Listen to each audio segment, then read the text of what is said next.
on whether, to tell me this kid is low.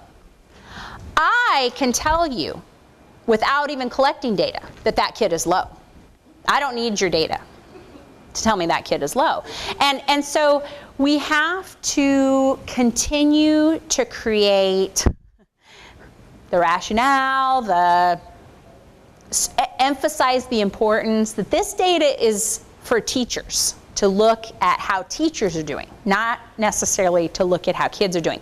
And it's becoming, I don't know if it's becoming, I think it's becoming a little bit tougher to do that, because so many of these CBM systems, like Easy CBM and AimsWeb and Dibbles and STAR and all of these systems, so many of them emphasize all of these other norms and goals and all of these things. And so it gives teachers the sense that it's another assessment, like, some type of computerized assessment like SRI or something that's giving them diagnostic data, when really that data, it's back to looking at a graph, thinking about, is this child profiting from what I'm delivering? And I think we've got to keep that in mind as we continue on. As everything gets so fancy, I just looked on AimsWeb the other day, and I have access to certain programs, so I go in and like fiddle around. But I looked on AimsWeb, and maybe some of you that use AimsWeb know this, but they've got charts now with connection to NCTM standards and connection to Common Core. And you can enter, like for the math probes, for instance, you can enter item level data, and then it'll tell you how students are doing towards meeting Common Core goals, which is important because we want a lot of utility around these measures. But also, like when I start doing things like that, like also remember, go back and pay attention to your graph data. Like it's not just about, are they on track to meet Common Core? I also need to go back and pay attention to how my graph's looking and what the data's telling me. And so I don't want that to be lost in all of the sort of sophistication of these data systems. Do you know what I mean? Like the more you get in and look and play, and there's all these kind of like more bells and whistles, it's great, but we don't want to lose the ultimate purpose, which is this informing teachers' instruction. The measures that we're going to be talking about, there are measures out there that are considered more mastery type measures, and measures that we would consider general outcome measures. And these are the types of measures we're focusing on. Student CBM measures that assess overall growth or proficiency over time. One of the you asked earlier about what progress monitoring measures would I recommend. So there are good tools or sort of, here let me just, I'll come back to this, but let me flip forward. There are good charts and tools to look at to help make a wiser decision about how to choose these measures. And one of these charts, have you seen this?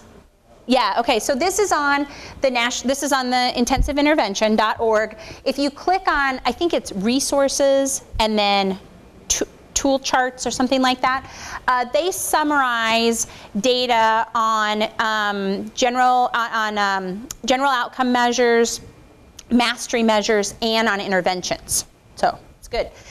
There are similar charts like this on the National Center for RTI, but this one is the most up-to-date one on intensiveintervention.org.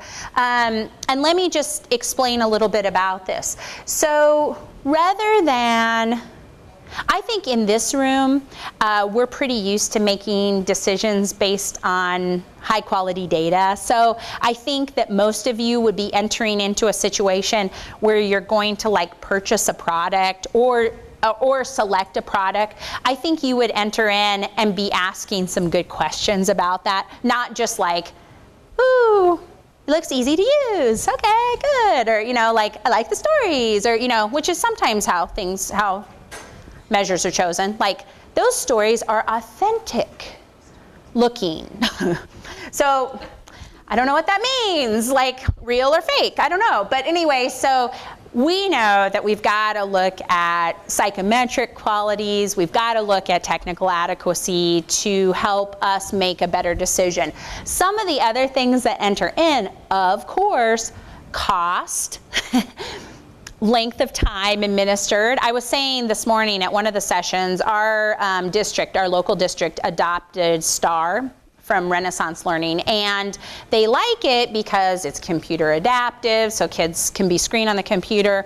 The only issue is now when they're progress monitoring individual kids, we've got kids going out for 20 or 25 minutes, you know, for one progress monitoring point.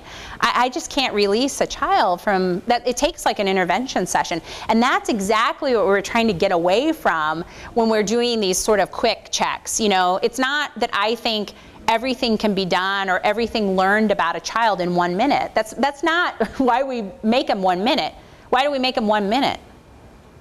It's easy for teachers to do, right? Like, it's not like everybody will say to me, man, oh, you're all about fluency, Erica. That's all about fluency. And I'm like, no, no. I'm about good indicators that teachers will use. Like, and I'm realistic about that. I know my mom was a 42-year veteran of special ed. Like, I know she's not going to do 20 minutes a week for her 12 self-contained kids. I just know, I mean, I'd love it. Love you, Mom. I'd love it. She do it. But so this tool chart gives you a good sense. In fact, it will give you more information than you wanted on these measures. I do like it. It has some advantages over previous charts like this in that it not only talks about general psychometric standards, so like reliability and validity for a screening measure, but it also talks about progress monitoring standards, so reliability and validity of slope over time. It's giving disaggregated data. So as you look down through this chart, anything that's in orange, basically, you can click on and it'll open up more information. I said this morning, this is a conversation to be like how to use a chart like this, how to make sure that you're choosing good tools would be a nice group discussion. I wouldn't ask all your classroom teachers, look through and see what you think. Like, it has to be facilitated by someone who understands like what validity of the performance level score, so that they don't get bogged down in all this terminology. Because you don't, I've sat with teams recently and did this, and the school psychologist in one group was saying, oh, but this is important, this is what we want to be looking at, and the teachers are, oh, okay, good. You know, on their own, they were like, I don't know, you know. So basically, colored in orange, convincing evidence, half colored in, not partially convincing, not colored in, there's not convincing evidence for that particular item. So for instance, here's AIMSweb, here's MComp, if any of you use AIMSweb. Validity of the performance level score. Performance means screening measures. Performance screening 3 times a year. Progress measures, performance screening measures. Right now, their data for MComp compared to other measures, so that's validity, how well does it compare to other measures, is not convincing. Okay, that's just the example. For concepts and applications, MCAP, it is convincing. And we have to click around to keep looking at that. But I think this is a good place to start. Then you've got to look at cost, right? I mean, like, I can have the awesome, super fantastic, you know, psychometric qualities, but if it costs $10 a kid, you know, and that's unfortunately, did anybody ever use Yearly Progress Pro? It was at McGraw-Hill. That was another computerized one. It's really good, YPP. It's really good, but it costs around $10 to $12 a student. And it was really, it priced a lot of schools out. You know, they just couldn't, yeah, I mean, they can think about $1. They can think about even $5 is a lot per student, but they can sort of like build that in the future or write a grant or something to get it, but $12 is tough, you know, for that. So, and these are just some things you want to consider. I actually went to, Iowa's in an interesting position. Did anyone ever work in Iowa? Anyone else here? Yeah.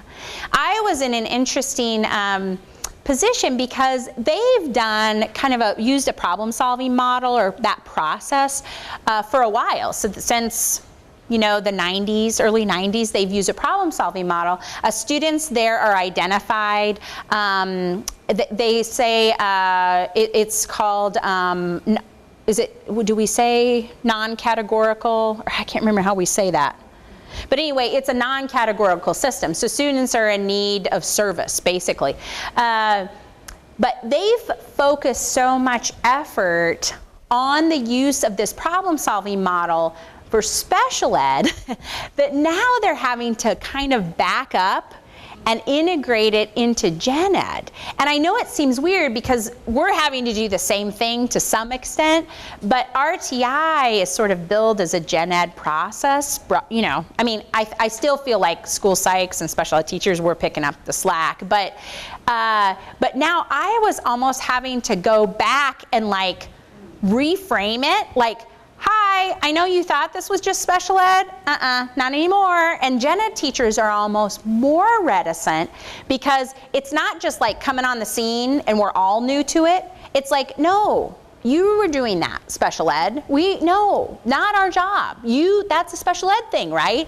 And so they're having to like, so I went out there and worked a little bit with their special ed department, state department folks. And one of the things that they're doing that's neat, they're actually, they went through and they're trying to find some criteria that they could use to help districts select better measures. Now, this is good, but it's a lot to look at. And so one of the things they did, we tried to sort of create like an alternate rubric that looked at like cost. So one thing that's not on here, cost is listed, but cost isn't evaluated. And so like there's no orange bubble or open orange, open bubble for cost. And so they were like, that's critically important. Like we've got to put that in. So they created kind of this alternate assessment system, and they use that to assess a few of the common tools. And then in Iowa, they're picking 2 of those tools, and states have to use one of those tools. They can choose not to, but then they don't get to use the state database.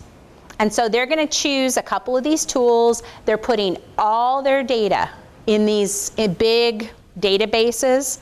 And so it's going to be fantastic because they're going to have all these, they'll have local and state norms, but they've got all this data from Iowa kids in one place. The webinar where they talk about how they assess measures is on the National Center for RTI. If you just looked at like measure selection, John Hosp did the webinar, and so that would be a good one to watch. I think it's just maybe 45 minutes or an hour, so it would be a good one to watch because he kind of talks through like all of these technical adequacy issues, but then like basics like cost, feasibility, For some of you that use these systems now, some of the computer programs are much more complicated than others, We're using some STAR and some AIMSweb in Columbia, and our school psychs even, a couple of them the other day, they were like, oh, AIMSweb is driving me crazy, like it's so hard to find things. And so some of it's just experience with those systems, but I think that sort of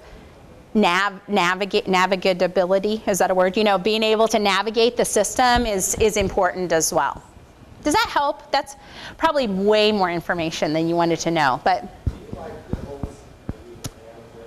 Oh yeah, I like Dibbles. I think the data to support Dibbles or AIMSweb are about equal. I've actually been to presentations and seen some studies where they've kind of like put them side by side. There's not a lot of difference. I know sometimes Dibbles has gotten a bad rap because it was kind of the first on the scene, and people didn't like it, not because it was Dibbles, but because it was 1-minute timed fluency measures.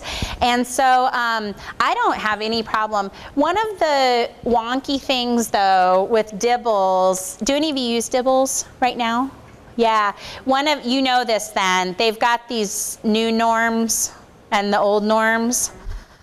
It's been so confusing. So basically, another group at Oregon, the CTL, the Center for Teaching and Learning, because all of this data from DIBELS goes in it's housed at Oregon, it goes into like a commonly usable database. And so researchers can access that data to some extent. And DIBELS, for the data entry, for the actual, I mean, you have to pay $1 per student for the web management, but the data that's entered is not like, I think the best way to describe it, it's not proprietary information, and so others can access that. And so they, this other group had some issues with the way that the DIBELS were normed and the way cut points were set, and they really feel strongly that in order to match, for districts to match Common Core standards, that we're going to need to raise our standards. And so they re-normed based on alignment with Common Core. And so I don't know if any of you have looked at that, but you know, in some cases, the norms are more than 30 points higher for particular measures. And so what's happening is that I have a school that's just starting using DIBELS. Like they've never done, they have an intervention time, but they're just starting an RTI. And hi, welcome to RTI.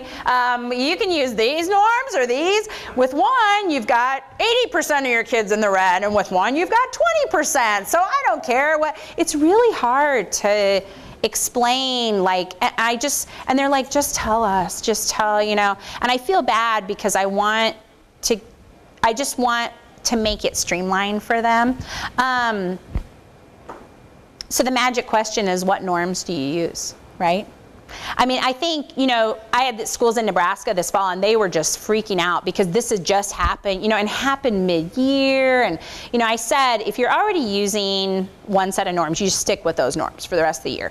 I said, in the fall, though, like next fall, you've got a decision to make. And I think, you know, you're wise to set high norms, sort of, but you're wise to set that for screening purposes to make sure you're catching all your kids, but for progress monitoring, I want something that's more closely matched with their instructional level. So I don't want a goal clear up here and I'm progress monitoring clear. You know, I haven't reconciled that yet. I talked to one of the statisticians that helped re-norm the DIBELS, and I said, okay, well, what would you tell teachers? Like, which one would you use? And he's like, oh, I don't know. I appreciate the nuances of both. And I'm like, oh, so it's, I think there's been some complication in those. What norms will you guys use? A lot of you are using DIBELS. Yeah. Still the old ones, yeah. You're just gonna stick with, yeah. What else? What about other groups? Old ones, yeah. I don't think I even knew about the new ones. Oh, yeah. I don't remember if I got some kind of an email that talked about, I don't think it talked about the norms, but it talked about something that the people at the University of Oregon agreed with. Yeah. I didn't know about the norms. Yeah. When you go in and enter data now, there's a little, and it's probably because you guys are actively collecting data, but there's a little drop down and it says, use former norms or something like that, right? Use new, it doesn't say new norms, it says, or use former norms. So you're gonna have to look, like when you enter new kids in, it'll prompt you. And then if you choose use former norms, it says, are you sure? Like it makes you, I mean, so I guess the question is, yeah. They'll just, yeah. Oh, M-Class I don't think has made that, yeah, I don't think they've made that switch yet. Yeah, you use or not handhelds, but now the, like iPads or, yeah, tablets and stuff, yeah. So it's just stuff, most of you in here are school psychologists or directors, like you all are going to continue to get questions like this. For me, the best answer is sort of like, what is that, like KISS, keep it simple, stupid, you know, like we want to make this process streamline so that teachers are actively collecting data. So in the end, did I set a goal with a norm that's high enough? Really, it comes back to, are teachers using that data to make decisions? And it's not necessarily about, did they achieve the Dibbles spring benchmark? That is important in some contexts, but the more important thing is, for our significantly struggling students at risk, our teachers, can they get in, look at that data actively? I mean, don't you think that's a rationale to sort of stay with the old? If you feel like, hey, I had someone in here earlier and she was like, ooh, my school district actually doing really well, we sometimes outperform, the local norms. Everyone was like, I want to be in your school, and so that might be a rationale to push those kids more, to set norms, that are a little bit more closely aligned with what we think kids are going to have to perform on common state standards. As Common Core is phased in, there's going to be other assessments that we have to give to check up on that. So it's not Dibbles is not going to be helping us necessarily check up on that. So this is a little, I'm just going to flip forward here. This is an example of the information you can get when you click on a particular measure. It gives you more information about those particular measures. Did you have a question? Okay, yeah. Cost, service and support, usage.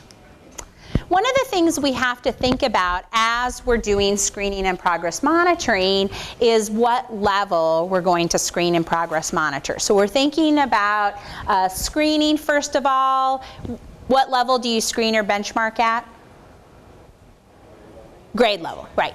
You need grade level information to compare the student to at least 3 times a year. You want to compare sort of, and it's sometimes a hard look, right? So, I haven't had a lot of kids cry, but over time, but I have had the 5th grader who can't read crying, and I'm like, hang in there, honey. Like, we're almost, 2 more stories. They're only 1 minute. I'll give you a sticker afterwards. I mean, it's a little bit of a hard time, that screening, sometimes.